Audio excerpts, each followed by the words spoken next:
Oi, boa noite. Eu sou a Rafa Rafaim.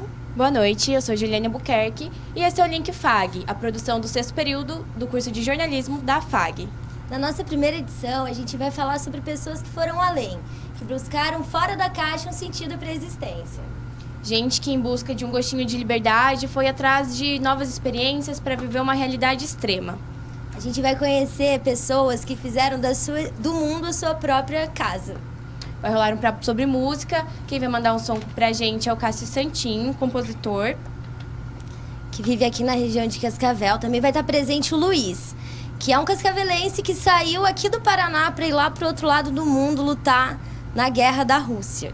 E quem também vai estar com a gente é o Léo Borges, um viajante que deixou tudo para trás em busca de explorar o mundo. Luiz, todo mundo deve estar curioso para saber o que te motivou a sair daqui do Paraná, no Brasil, e ir lá pro outro lado do mundo para lutar numa guerra. Ok. Boa noite, Rafa. Boa noite, Ju. Boa noite a todos aqui presentes e o pessoal de casa. Primeiramente, muito obrigado pelo convite. É uma honra participar aqui com vocês e também com esse pessoal muito seleto que está aqui junto comigo. Bom, o motivo o principal mesmo, foi porque desde criança eu sabia que eu ia fazer alguma coisa diferente, que eu tinha que fazer alguma coisa diferente. Você fez escoteiro, né? Sim, eu fui escoteiro juntamente contigo naquela época e posteriormente eu fui militar aqui no Brasil e eu não parei por ali. Eu tive mais amizades nesse meio militar e eu fui além disso. Eu comecei a fazer cursos militares e eu montei uma loja na época de equipamentos militares e treinamentos especiais. Então conheci uma galera super bacana ao redor do mundo, tive a oportunidade de ir para uma guerra que foi a melhor época da minha vida, assim eu relato. E eu parti para lá por minha vontade mesmo, vontade de sair e fazer a diferença. E como eu poderia fazer a diferença era com a minha experiência militar. Entendi, que legal. E a questão da comunicação, como é que foi para você? Porque é um idioma muito diferente, né? Sim, é um idioma totalmente diferente, o alfabeto cirílico, o alfabeto também modifica do nosso. Eu já falava o inglês e o espanhol e eu aprendi o russo por conta, uma parte, aqui no Brasil. E quando eu fui para lá, comecei a aprender mais ainda o russo e não parei, até hoje não parei de estudar o russo. Pra gente entender. Pra gente entender um pouco do contexto histórico. Que conflito é esse? A guerra tá rolando ainda? Sim. A guerra é um conflito armado que está rolando entre a República Popular de Donetsk, que é a República Popular de Lugansk, contra o exército oficial da Ucrânia. Essa parte ela é pró-russa, assim como toda a população. Começou em 2014 com o Maidan. O Maidan foi uma revolução que aconteceu em Kiev e uma parte da população queria separar, queria ser pró-Rússia. Então aconteceu a separação da Crimeia. A Crimeia voltou a ser parte da Rússia. E o leste da Ucrânia também estava insatisfeito com a situação. Então eles resolveram separar. Então a população mesmo tomou as armas, o exército local pegaram em armas e começaram a separar essa parte que está separada até hoje, desde 2014. Os conflitos são diários, tenho amigos lá, mantenho contato diariamente com o pessoal de lá e ainda tem a guerra, ainda ocorre. Entendi. E o apreço do pessoal, da população que local ali era bem evidente quando eles presenteavam os soldados, né? Sim, Você recebeu alguns presentes. Sim, recebi bastante presentes, bastante ícones que eles davam, que são aqueles santinhos. Para nós, na religião ortodoxa, se chama ícones. Então recebi bastante ícones, bastante comida. Alguns ofereciam dinheiro, mas a gente sempre negava por questões de ética. Eu não estava lá por dinheiro, eu não fui em momento algum por dinheiro. Eu fui por vontade própria, como voluntário e para ajudar o próximo. E como que é essa questão financeira? Quem que financia a tua ida para a guerra? Eu quem financiei a minha ida para a guerra, tanto as passagens de aviões. A única coisa que eu recebi auxílio foi de um grupo político chamado Eurasian, que eu faço parte, que é da Rússia, que eles me ajudaram com o soldo para passagens de trem. E lá, como eu fazia parte do exército oficial da República Popular de Donetsk, eu tinha um soldo mensal. Entendi. E você falou pra gente dessa questão do conflito diário. Como que você vivenciava isso dia a dia? Como era a sua relação com a morte? Como que era a situação lá? Bom, eu saí de uma cidade do interior do Paraná, minha vida era praticamente pacata. Não tinha muita ação, eu praticava airsoft, fui escoteiro, trabalhava nessa parte militar, mas não tinha, assim, muita ação. Então, quando eu cheguei lá e vivenciei o conflito pela primeira vez, eu vi que era aquilo que eu queria seguir, era aquilo, eu sabia por que eu estava lá. né? Então eu tinha aquela voz na minha cabeça que falava assim, poxa, você está no lugar certo, fazendo a coisa correta e ajudando muitas pessoas. Então continue fazendo isso que você vai ser reconhecido um dia, como eu fui agraciado com a medalha. Tu trouxe a medalha aí, mostra aí pro pessoal. Sim, eu trouxe a medalha. Olha que medalha bem legal que ele tem. Esse é o documento oficial da medalha. E essa é a medalha que eu ganhei do general Igor Strelkov. Muito legal, Luiz. E além dessa questão de você estar motivado por estar ali para ajudar outras pessoas, você não tinha medo? Em algum momento você pensou que poderia morrer? Sim, é natural você ter medo, é natural vir esse pensamento, putz, agora eu vou morrer, agora vai, não tem mais jeito.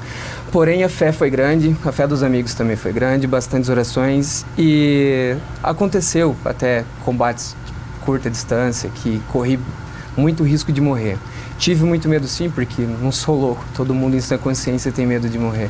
Mas a gente transformava esse medo em adrenalina. Não tinha ninguém lá por você tinha que fazer o seu trabalho. Os teus amigos estão contando contigo e você tem que contar com eles também. Você tem que fazer a sua parte, ninguém pode fazer por você. Então, na hora eu não pensava muito em medo.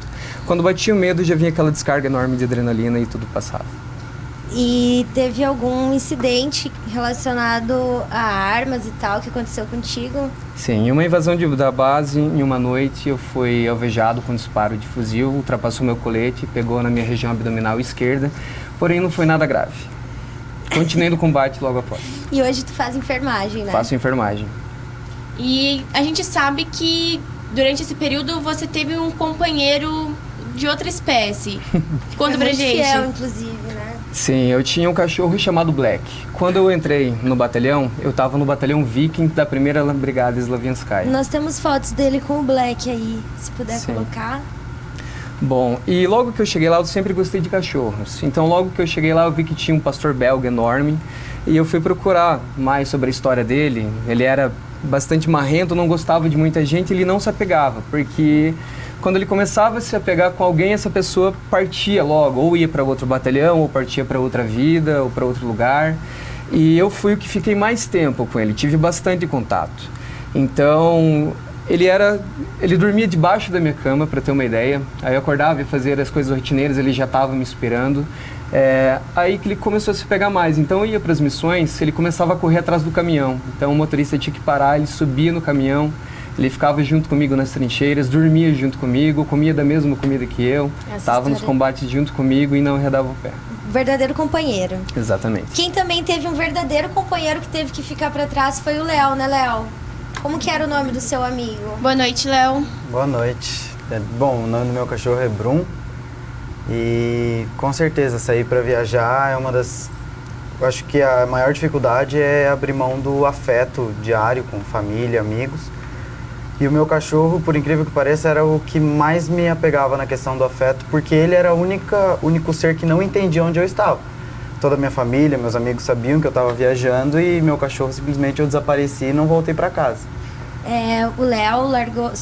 Como é que foi tua história? O que te motivou e o que aconteceu que você saiu da caixa? E o que exatamente você deixou aqui em Cascavel? O que você estava fazendo aqui quando decidiu ir embora? Então, eu comecei a viajar como atleta de natação e com o passar do tempo eu estava treinando para viajar e não para ganhar a competição. Eu queria classificar, pegar a seleção para poder viajar e não pela competição em si. Eu chegava nos lugares e eu não queria ir para concentração e para competição. Eu queria conhecer a cidade, eu queria comer a comida típica da região. E aos poucos eu comecei a perceber que eu não queria mais ser atleta e eu queria ser um viajante. Então eu comecei a me preparar, comecei a aprender novos idiomas, aprender coisas que pudessem me ajudar com renda viajando. Então, quando eu viajei, eu deixei 3 empregos aqui em Cascavel. Eu trabalhava como bartender, como garçom e como professor de inglês. Caramba! Tive que deixar minha família e eu acabei abrindo mão de 6 meses da faculdade. E como é que foi a questão do perrengue, assim? Tu passou muito do outro lado do mundo, conhecendo lugares novos, a grana às vezes fica um pouco escassa. A grana, como que foi essa preparação? Então, eu acabei... Minha primeira viagem longa fui para o Egito, inclusive para trabalhar como jornalista num projeto social. E foi minha primeira grande viagem longe de casa, assim. Foi lá que eu passei meus primeiros perrengues. Em um templo eu estava fazendo uma entrevista e era proibido e eu não sabia e eu acabei sendo preso por uns instantes até que o exército fosse me liberar. No Egito também eu tive uma infecção, tive que ser internado, mas questão de dinheiro foi... Meus primeiros perrengues aconteceram quando eu estava na Amazônia e eu decidi que eu ia para o Equador e eu não tinha mais dinheiro. Então, eu acabei trabalhando como camareiro num hotel por 15 dias e nesse tempo eu entreguei meus currículos em alguns lugares até começar a trabalhar como bartender, coisas que eu fazia aqui em Cascavel. Quanto tempo você ficou lá? Agora, nessa última viagem, eu acabei ficando 6 meses fora. Comecei em dezembro e voltei no final de junho. E por onde exatamente você passou? Quais foram os países, os lugares? Eu comecei fazendo um trabalho voluntário, ensinando crianças a nadar na Bolívia. Aí eu fui para o Peru, conheci Machu Picchu, fiquei um tempo no Vale Sagrado, subi, fiquei um tempo na Amazônia trabalhando com marketing. Aí eu fui para o Equador, trabalhei nesse hotel, depois de um tempo como bartender e depois eu acabei virando gerente de um hostel. Aí quando eu voltei, eu acabei não trabalhando em lugar nenhum. Voltei pela costa peruana para surfar, entrei na Bolívia visitar meus amigos, Paraguai e voltei pro Brasil. A gente sabe que é uma aventura enorme e tem um pessoal aqui no estúdio que quer fazer uma pergunta. Peraí só um pouquinho. Na verdade, a pergunta é pro Luiz, né? Sim. Eu queria saber, assim, toda guerra tem 2 lados. Sim. O que te fez sair daqui pra ir lá pra Rússia lutar pelo lado que você lutou? Por que isso? Por que você escolheu esse lado? Sim. Qual que é o seu nome? Exane. Exane, ok. Eu acompanhei os conflitos desde o início, eu acompanho geopolítica há muito tempo também, assim como eu também gosto de geografia e tenho uma afinidade enorme desde o Império Russo. Então, a parte da história que me motivava mais para sair fazer todo esse rolo que eu fiz foi pela pró-Rússia, não teria como ter sido diferente. E é a parte política que eu também acho que é correta. Eu apoio, que eu faço parte, inclusive, do grupo eurasiano que defende essa parte pró-russa da guerra. Mas assim, por que assim, eles estão lutando pelo quê e por que você acha que pelo que eles estão lutando é o correto? Primeiramente, eles estão lutando por causa de politicagem, por causa de território, por causa de gás natural, por causa de minérios. Não tem como negar que o território é muito rico. A Ucrânia é um país vasto, muito rico, que ele tem uma agricultura muito forte, tem minério, tem gás natural. Com certeza a briga é essa política. Porém, o que envolve essa questão é uma questão social também. O povo está sofrendo e uma parte dele quer se separar e quer fazer parte da Rússia. Então, creio que dá para conciliar as duas coisas sem o exército ucraniano atacar uma parte que quer ser separada. Obrigada. De nada. Eu também vou fazer uma pergunta, mas eu vou fazer pro Léo. Quantos países você conheceu e qual você mais gostou? Eu não sei exatamente quantos países eu conheci. Esses tempos me fizeram essa pergunta e eu estava contando mais ou menos, mas eu nunca chego no número exato, porque eu simplesmente não quero saber quantos países eu viajei, porque eu tenho muitos amigos que viajam em busca de um número de países. Vão para a Europa e ficam um dia em Paris, um dia em Barcelona, um dia em Milão e acabam contando muitos países e esquecem que cada país tem muitas culturas diferentes. É como alguém vir para Brasília e determinar que a população brasileira é como a população de Brasília é. Então eu tento ficar o máximo de tempo em cada país. Eu sei que mais da metade dos países que eu fui eu acabei indo mais de uma vez e eu tento manter uma permanência de 1 mês e meio a 2 meses em cada país que eu vou. Mas chega perto de uns 10, 12 países, eu acredito. Então, pessoal, agora a gente vai pro intervalo, a gente volta logo para falar de uma outra busca, a arte.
voltando agora com o Link Fag. A gente vai falar um pouco com o Cássio. Primeiro eu queria saber dos meninos, que saíram. O Luiz saiu da zona de conforto para ir para a zona de confronto. O Léo, mais ou menos isso também, porque deve ser uma baita de uma doideira, tá lá do outro lado do mundo, essas aventuras. E o Cássio, que se expressa através da música, escreve as próprias letras. Quando você escreve, você também sai da tua zona de conforto? Primeiramente, boa noite. Boa noite. Agradeço o convite por estar aqui. Então, a música realmente é uma válvula de escape para mim, né? Faço música, difícil divulgar, mas faço música justamente para mim, onde eu posso me expressar. Gosto de falar sobre subjetividade, né? A maioria das minhas letras fala sobre, né, meu convívio diário, mais sobre subjetividade mesmo. E Cássio, pra gente entender, de onde veio o interesse pela música, quanto tempo? Comecei com 12, tinha um violão em casa, parado. Meu pai falou, tá a fim de aprender? Tava fazendo nada, comecei a tocar. E comecei a tocar viola caipira também num grupo, aqui perto inclusive. Fiz algumas viagens. Atualmente sou engenheiro civil, não atuo como músico, né, artista e tal, mas é minha válvula de escape, né, é meu hobby preferido. E algum dia tu já pensou em trabalhar com música, viver da música? Olha, já pensei, já dispensei, né, mas, olha, quem sabe, né, futuramente, né, trabalhando aí, né, as oportunidades. E sobre essa questão de subjetividade, como que é o teu processo criativo, o que te inspira? O que me inspira? Relações, convívio, o dia a dia, subjetividade sua visão minha. Isso, a minha visão. Entendi. As minhas próprias, né, opiniões, convivências. Então mostra pra gente um pouco da tua arte. Tá. Estão afim? Pode mandar. O nome dessa é Marionete.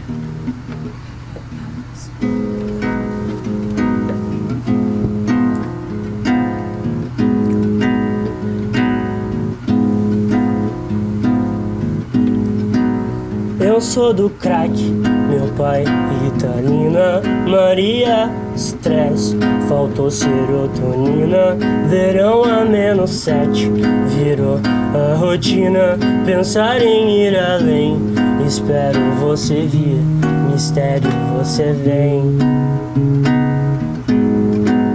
É crer pra ter você, minha vida, lamento dizer, desapareceu. E se pensar quais são as saídas, o que refletir, muito a descobrir, razões escondidas o breu. E então se foi sem encontrar, outro dia já foi, longas são as horas, vagas horas, vagas horas. Muito legal, Cássio. Muito legal mesmo. E vocês, meninos? Obrigado.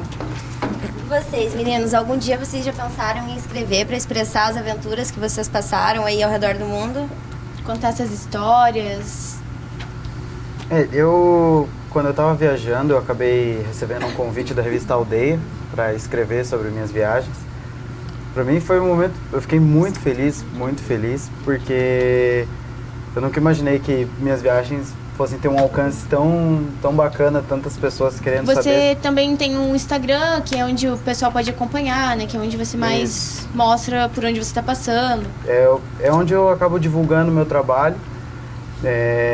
Eu acabei fazendo parte da câmera GoPro, eu acabava tirando fotos em troca de dinheiro, em troca de descontos, então me ajudava muito viajando, principalmente pelo fato de que muitas pessoas, quando eu estava viajando, eu cheguei a ganhar diárias em hotel, pelo fato das minhas fotos estarem tendo alcance na cidade. Ah, entendi. Nossa, que massa. Tem um videozinho dele, né, com as fotos aí.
Mas esse vídeo que estava sendo exibido eu acabei fazendo por conta, eu ainda não era membro da Câmara. Foi um paralelo, porque como eu estava trabalhando no projeto de divulgação dos pontos turísticos do Egito, eu tinha que acabar filmando e fazendo entrevistas em todos os pontos. E entre um vídeo e outro com as pessoas, eu acabava fazendo um vídeo para mim. E depois de 3, 4 meses de viagem, eu decidi editar todo esse material e acabou saindo um vídeo que, para mim, foi um dos melhores da viagem, assim. Entendi. Rolava música lá onde você estava, Luiz? Sim, rolava música, mas a música russa. Eles não têm muito apreço pela cultura ocidental. Entendível. Gente, a gente tem uma pergunta aqui da plateia. Léo? É Léo? Léo. Léo, quando você começou a viajar e fazendo a comparação de quando você começou a viajar, já nessa fase assim, de só querer viajar, conhecer outras culturas e tudo mais, e comparando com o que você é hoje, assim, como que você vê essa diferença? Como que você se define hoje? Depois de tantas experiências... Eu me definiria como cético, porque eu viajando eu descobri que muitas coisas do que mostram e falam do mundo não é a verdadeira realidade, mostram o que convém. Então eu acabei conseguindo ir para lugares que realmente mudaram o meu ponto de vista. Quando eu fui para o Egito, eu estava com muito medo da guerra, com questão de Israel, e eu morava bem na fronteira entre África e Ásia, na Península do Sinai. Então é uma região muito militarizada, eu morava perto das tropas, e eu vi que o perigo que eles mostravam sobre essa região é diferente do perigo do que você vê realmente morando lá. Então isso começou a me motivar muito. A questão de estar na Amazônia também abriu muito minha cabeça em relação a tudo que está acontecendo em relação ao mundo, assim. Entendi, muito legal. Nós temos um VT sobre música também, porque é entendível que é uma expressão artística que acontece no mundo todo. E como a gente tinha até perguntado pro Cássio se ele já pensou em trabalhar com isso, tem gente que tem o sonho de viver da arte, que foi isso que nosso colega Wanderson foi mostrar pra gente, de 3 músicos lá de Toledo. Comecei a viver de música dos 18 anos pra cá. Aqui na prefeitura você é concursado? Sou concursado. E você tem uma banda paralelamente a esse trabalho? Eu tenho uma banda chamada Moz Band. Essa sua banda dá retorno financeiro para você? Quase nenhum, cara. Eu sou professor de música municipal, né? Além disso, eu dou aulas particulares de música. Ainda toco acústico, eu no violão e voz. E também tenho a banda, né? A banda, ela não gera renda ainda, a gente está começando ela. Quando eu completei ali 12 para 13 anos, que eu entrei na adolescência, que eu tive esse contato maior com a música e acabei conhecendo o rock and roll, eu despertei o interesse de aprender a tocar um instrumento, embora a música seja minha vida, mas eu não consigo financeiramente viver dela. No contexto local, assim, então o mercado é fraco, você quer dizer? Cara, é fraco, eu acho que sim. Quem contrataria músico seria os bares, restaurantes, né? E aí o mercado de casamento, de formatura. Então, eu acredito que a demanda pela música seja indiferente, às vezes, de grandes centros ou numa cidade interior. Mas no Brasil, a música, a arte, é pouco valorizada.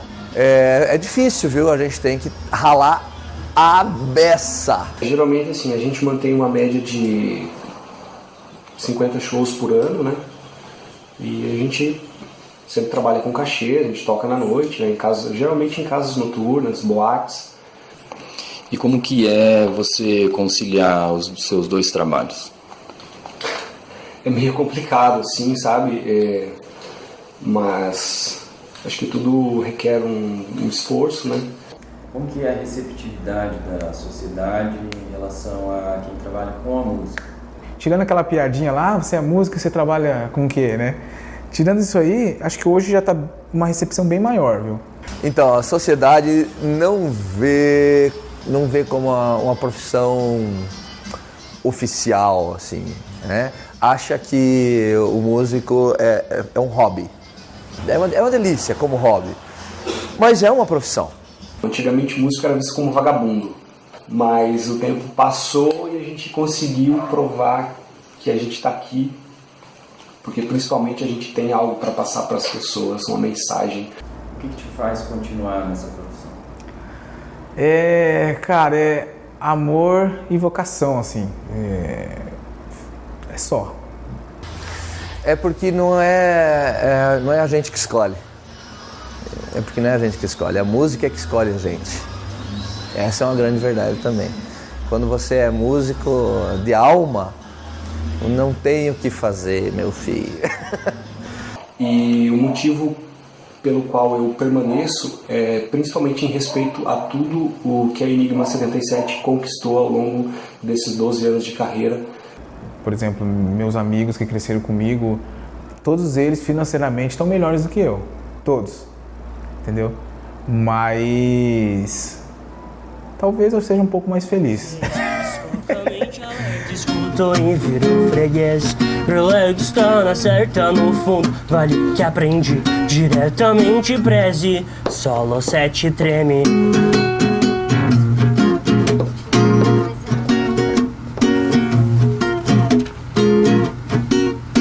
Vai ficando por aqui com o Link Fag.